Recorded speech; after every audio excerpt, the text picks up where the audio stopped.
Sir 4 classes होगी, कैसे complete करें, बहुत बैकलॉग हो रहा है। बैकलॉग बढ़ेगा कुछ लोगों का, बट कुछ लोग अपना गियर चेंज कर लेंगे बिकॉज अब मूड चेंज हो रहा है कि भाई 4 क्लासेस हो रही है तो मतलब मुझे कहीं ना कहीं से और टाइम निकालना पड़ेगा, जो मैं टाइम वेस्ट करता था या करती थी, अब उस टाइम वेस्टेज को कम करना है और यहां हमें अपना पूरा 100% डालना है because now the race begins.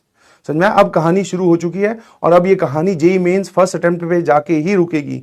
तब तक सिचुएशन क्रिटिकल, हेक्टिक और थोड़ी खतरनाक ही रहने वाली है। क्या मेरी बात समझ गए? जल्दी आप सिचुएशन को एक्सेप्ट कर लोगे ना तो उतनी जल्दी आप बहानों पे कम जाते हो। सिंपल सी कहानी है।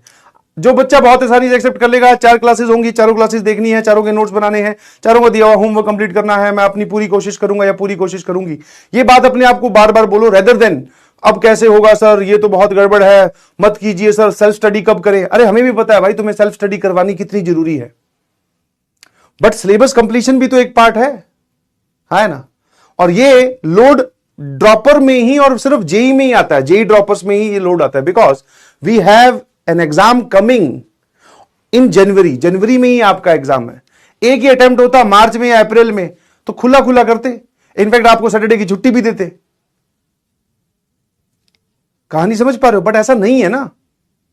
अब इसका हमें प्रिविलेज कैसे उठाना है कि सर हम सिलेबस कंप्लीट कर रहे हैं विद पीवाईक्यूज, साथ साथ में जैसे जैसे टेस्ट आएगा वैसे रिवाइज करते जाएंगे और फिर हम जेई फर्स्ट अटेम्प्ट तक अपना पूरा सिलेबस कंप्लीट करके मैदान में उतरेंगे।